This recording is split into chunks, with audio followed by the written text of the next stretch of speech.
आजची सगळ्यात महत्त्वाची खुशखबर आहे ती म्हणजे 12वीचे विद्यार्थी आणि त्यांच्या पालकांसाठी मुंबई महानगरपालिकेच्या 350 जागा जीएनएम ऍडमिशनसाठी निघालेल्या आहेत आणि त्या सुद्धा महिला उमेदवारांकरिता फक्त। आता मला माहिती हे ऐकल्यानंतर अच्छा मुंबईच्या जागा निघाल्या आहेत ना, आम्ही काय करू असं बऱ्याच मुंबईच्या बाहेरकडच्या लोकांना वाटू शकतं, पण wait wait wait hold on, असं विचार करण्याची काही गरज नाही। आम्ही आमच्या मुंबईला कसं काय मुलीला पाठवू, तिथे आमचं कोणच नाही, आमचे नातेवाईकच नाही, अरे बाबा आम्ही काय करणार, या सर्व गोष्टींमुळे कुठेतरी आपण जे गावाकडची माणसं आहेत ते होल्ड ऑन करतात आणि आपल्या मुलांना मुंबईकडे शिकायला पाठवत नाही। स्पेशली जेव्हा ही गोष्ट आहे ती मुलींची, तेव्हा खूपच कन्झर्वेटिव्ह होतात पॅरेंट्स आणि खूप त्यांना काळजी वाटते। त्यामुळे मला विशेष त्यांना सांगावं असं वाटतं की जर मुंबई महानगरपालिकेमध्ये तुम्हाला तुमच्या मुलीला जर ऍडमिशन मिळत असेल तर तिला नक्कीच पाठवा, कारण खुशखबर अशी आहे की हे जे शिक्षण आहे हे पूर्णपणे एकतर मोफत असतं, त्याच्यानंतर ह्या महानगरपालिकेचे जे रुग्णालय असतात आणि जे हे नर्सिंग स्कूल्स असतात त्यांची स्पेशल वसतिगृह असतात आणि तिथे सुद्धा त्यांना राहण्याची सोय जी आहे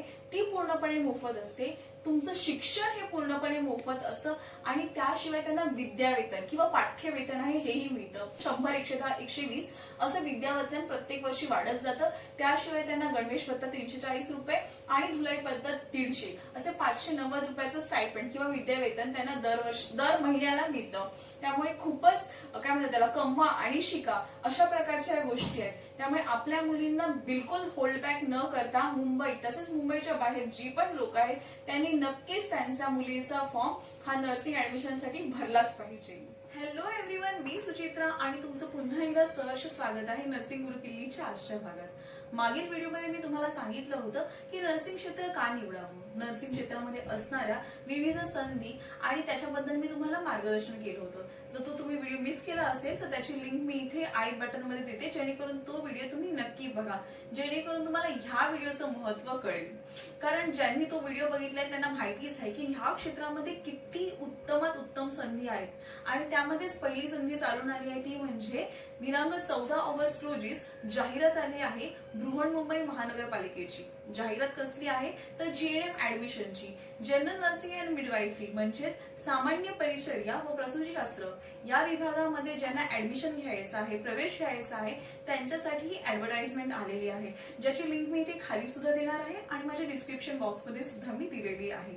या लिंकवर गेल्यानंतर तुम्ही ऑनलाईन सेवा या शीर्षकाखाली जेव्हा नर्सिंग जीएनएम नर्सिंग ऍडमिशन मध्ये जाल तेव्हा तुम्हाला जीएनएम नर्सिंगची माहिती आणि त्या संदर्भात तुम्हाला जे डिटेल्स आहेत, वेळापत्रक आहे ते नक्की पाहायला मिळेल। हा जीएनएमचा जेव्हा तुम्ही फॉर्म भरता तेव्हा जीएनएमचा ऍडमिशन घेतल्यानंतर तुम्हाला कोणत्या नर्सिंग स्कूलमध्ये ऍडमिशन मिळतं तर मुख्यतः 5 आपले बीएमसीचे नर्सिंग स्कूल्स आहेत जिथे तुम्हाला ऍडमिशन मिळतं। पहिलं आहे केएम रुग्णालय परळचं, त्याच्यानंतर आहे सायन हॉस्पिटल सायन्स ऑफकोर्स, त्याच्यानंतर आर.एन. कुपर हॉस्पिटल विलेपार्लेला आहे ते, त्यानंतर आहे BYL lab hospital Mumbai central आणि भगवती हॉस्पिटल जे बोरिवलीला आहे। या 5 हॉस्पिटलमध्ये जे नर्सिंग स्कूल आहेत अलाइड त्या ठिकाणी तुम्हाला ऍडमिशन मिळतं। आता पुढचा प्रश्न तुम्हाला असा पडेल की हा फॉर्म कोण भरू शकतं, तर हा फॉर्म फक्त महिला उमेदवारच भरू शकतात, ही सगळ्यात महत्वाची गोष्ट आहे।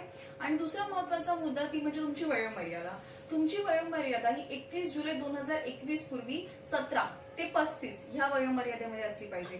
स्पेसिफिकली सांगायचं झाल्यास मी सांगेन की 31 जुलै 1986 पासून ते 31 जुलै 2004 ह्या दोन्ही म्हणजे काय बोलतात त्याला डेडलाईन साठी मध्ये जर तुमचं एज मॅच होत असेल 17 ते 35 देन ओनली तुम्ही हा फॉर्म भरू शकता।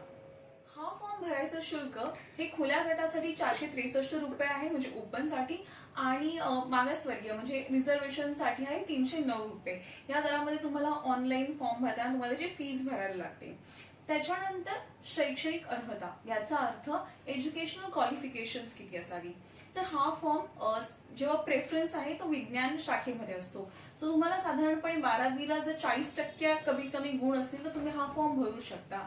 पण समजा जे उमेदवारांनी फॉर्म्स पाठवलेले आहेत ते जर कमी असतील तर त्याच्यानंतर वाणिज्य आणि कला म्हणजे कॉमर्स आणि आर्ट्सचे सायन्स नंतर हे फॉर्म्स लक्षात घेतले जातात आणि त्यांचे सुद्धा 40% ओपन साठी आणि रिझर्वेशन म्हणजे मागासवर्गीयांसाठी 35% तरी असणं अत्यंत आवश्यक आहे। त्याच्यानंतर दुसरी गोष्ट म्हणजे जर तुम्ही जीएनएम हा कोर्सला ऍडमिशन घेण्यापूर्वी एएनएम म्हणजे ऑक्झिलरी नर्स हा जर डिप्लोमा केलेला असेल तर मात्र तुम्हाला ह्यासाठी प्रेफरन्स दिला जातो, कारण 5% ही राखीव जागा एएनएम साठी असते, त्यामुळे तुम्हाला त्याचा फायदा उचलला जाऊ शकतो. मात्र जर तुम्ही एएनएम म्हणून ऍडमिशन घेणार असाल तर तुम्ही इतर कुठल्या ठिकाणी कामाला नाही आहात असं तुम्हाला शपथपत्र किंवा प्रतिज्ञापत्र द्यायला लागतं, जेणेकरून तुम्हाला जेव्हा तुमचं एज्युकेशन चालू होईल तेव्हा जेव्हा हे विद्यावेतन किंवा स्टायपेंड आपण म्हणतो तेव्हाच तुम्हाला हे लागू होतं किंवा मिळतं. सो एएनएम वाल्यांनी ही एक गोष्ट लक्षात ठेवणं अत्यंत आवश्यक आहे. त्याच्यानंतर समजा एएनएमच्या फॉर्म्स जे आहेत ते आले नसतील तर मग हे 5% जे रिझर्वेशन आहे ते कॉमन सर्व ज्या सीट्स आहेत त्याच्यामध्ये इन्क्लूड होऊन जातात. त्याच्यानंतर अपंग जर असाल किंवा तसं काही असेल फॉर्म तुमचा तर तेही तुम्ही फॉर्म मध्ये नमूद करू शकता आणि त्यासाठी सुद्धा 5% रिझर्वेशन वेगळं दिलेलं आहे. तुम्हाला त्याच्यासाठी सुद्धा अपंगत्वाचा तुमचा जो सर्टिफिकेट असतं ते देणं आवश्यक आहे. जर फॉर्म्स आले नसतील, असे उमेदवार नसतील तर अगेन ही 5% जी जागा आहे ती कॉमन जे रिझर्वेशन आहे त्याच्यामध्ये इन्क्लूड केली जाते. तुमचं एसएससी आणि एचएससी हे राज्यस्तर दरावर असलं पाहिजे किंवा त्याच्या समतुल्य तुमचा बोर्ड जो आहे त्याच्यामधून असलं पाहिजे. का? कारण तुमचं जे मराठी आहे ते मराठी तुमचं ऍटलिस्ट निम्न स्तर किंवा उच्च स्तर म्हणजे ऍटलिस्ट 50 मार्काचं मराठी तरी तुम्हाला असलं पाहिजे. हे फार महत्वाचं आहे. आणि त्याशिवाय तुम्हाला मराठी भाषा उत्तम प्रकारे लिहिता वाचता बोलता आली पाहिजे. कशासाठी? कारण तुम्ही जी ऍडव्हर्टाइजमेंट बघताय, जे तुम्ही शिक्षण बेसिकली घेणार आहात ते कशामध्ये आहे तर आपल्या महाराष्ट्रामध्ये आहे, मुंबईमध्ये आहे. त्यामुळे तुम्हाला तुमची जी बोली भाषा आहे त्याचं व्यवस्थित ज्ञान असणं आवश्यक आहे. हीच एक मिनिमम त्या म्हणजे मुद्द्यामध्ये दिलेला आहे. त्यामुळे तुमचा म्हणजे मराठी तुमचा जो पेपर आहे तो ऍटलिस्ट 50 मार्काचा असलाच पाहिजे. त्याच्यानंतर एकदा का तुमचा फॉर्म भरून झालेला आहे, तुम्ही फॉर्म सबमिट केला आहे, त्याच्यानंतर वेबसाईटवरच या सेम लिंकवरच तुम्हाला पुढचं तुमचं जे आहे ती लिस्ट लागेल. आता ही एकदा तुमची मेरिट लिस्ट जेव्हा लागते त्या मेरिट लिस्ट नंतर तुम्हाला कळतं की समुपदेशन जो सेकंड टप्पा असतो तुमचा, दुसरा टप्पा म्हणजे काउन्सिलिंग, त्याच्यासाठी तुम्हाला बोलवलं जातं. आता जेव्हा तुम्ही समुपदेशनासाठी म्हणजे काउन्सिलिंगसाठी जाल तेव्हा तुम्ही जाताना तुमच्या सोबत तुमची जी मूळ प्रमाणपत्र आहेत ती घेऊन जाणं आवश्यक आहे आणि त्याच्यासोबत तुम्ही त्याची एक फोटोकॉपी जर घेऊन झाला तर दॅट इज बेस्ट.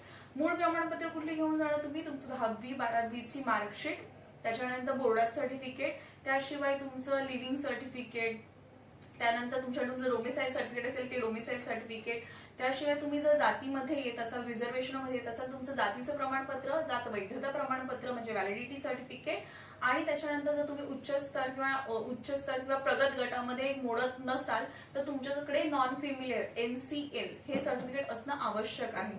त्यामुळे हे सर्व सर्टिफिकेटचे मूळ प्रमाणपत्र आणि त्याची फोटोकॉपी तुम्ही घेऊन जायला पाहिजे. त्यासोबत जो तुम्ही फॉर्म भरला आहे ऑनलाईन, तो ऑनलाईन फॉर्म भरताना नक्की लक्षात ठेवा की तुम्ही त्याची प्रिंट काढली आहे, कारण तो प्रिंटेड फॉर्म जो आहे तुम्हाला त्याची ती प्रत घेऊन जायला पाहिजे.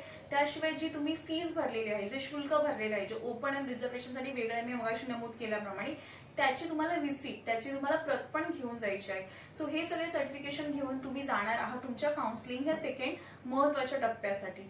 आता इथे मला तुम्हाला अजून एक गोष्ट सांगावीशी वाटेल नोट करून की तुम्हाला स्पेसिफिकली काही लेटर किंवा तुम्हाला मेल असं काही येत नाही. त्यामुळे तुम्हाला जी ही लिस्ट आहे त्या लिस्ट प्रमाणेच तुम्हाला बघायचं आहे आणि तुमच्या मेरिटनुसार तुम्हाला जायचं आहे. कुठलाही विशेष तुम्हाला येणार नाहीये. इतर सर्व प्रमाणपत्रासोबत तुम्ही तुमचा फोटो घेऊन जायला विसरू नका, कारण that is also very important. एकदा का तुमचं सिलेक्शन झालं या कोर्ससाठी तर हा जो कोर्स आहे, अभ्यासक्रम आहे, हा तुम्हाला 3 वर्षांच्या कालावधीमध्ये पूर्ण करायचा आहे. आणि 3 वर्षाच्या कालावधीमध्ये तुम्ही फर्स्ट इयरला, सेकंड इयरला किंवा थर्ड इयरला मध्येच जर तुम्ही हा कोर्स सोडून गेलात तर मात्र तुमच्यावर 8,063 रुपयांचा दंड आकारण्यात येईल.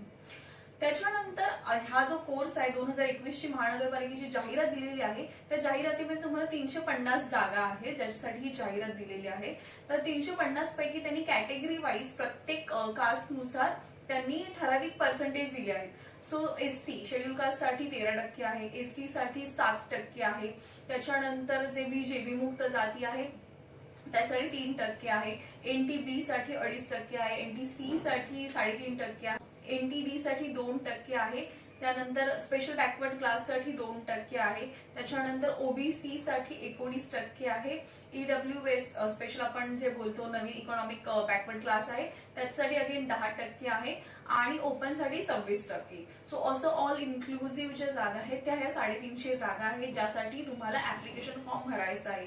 तुम्हाला लक्षात येतच असेल की it's very tough, but eight जर तुम्हाला चांगले मार्क्स असतील तर नक्कीच तुमचं सिलेक्शन होणार आहे. आजच्या व्हिडिओमध्ये मी तुम्हाला सांगितलेलं आहे महत्वाच्या गोष्टी, हा जो फॉर्म आहे आणि त्याच्याबद्दल जी मिनिमम रिक्वायरमेंट आहे, जे काही इम्पॉर्टंट थिंग्स आहे जे तुम्हाला माहिती असणं अत्यंत आवश्यक आहे.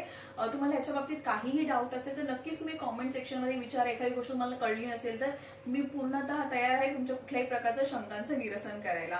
त्याशिवाय म्हणजे आता सध्या कोविडची सिच्युएशन असल्यामुळे आपल्याला माहिती आहे ही एक काय जागतिक लेवलची जी आहे ती समस्या आहे. त्यामुळे बऱ्याच प्रमाणात जे फेरबदल जे आहेत ते कदाचित होऊ शकतात अभ्यासक्रमांमध्ये किंवा निवड प्रक्रियेमध्ये. त्याची वेळोवेळी जी खबर आहे ती आपल्याकडे INC जे आहे इंडियन नर्सिंग काउन्सिल किंवा जे आपलं बोर्ड आहे महाराष्ट्र स्टेट नर्सेसचं, त्या बोर्डांमधून सुद्धा आपल्याला जी आहे ती माहिती वेळोवेळी मिळते. त्याची वेबसाईटवर सुद्धा अपडेट होईल.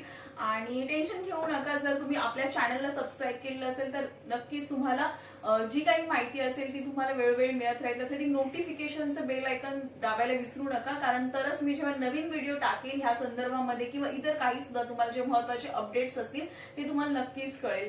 आणि जर हा व्हिडिओ तुम्हाला युजफुल वाटला असेल तर नक्कीच या व्हिडिओला लाईक करा, तुमच्या मित्रमैत्रिणींमध्ये शेअर करा. सो या व्हिडिओमध्ये आपण इथेच थांबूया आणि पुढच्या व्हिडिओमध्ये नक्की भेटूया नर्सिंग गुरुकिल्लीमध्ये.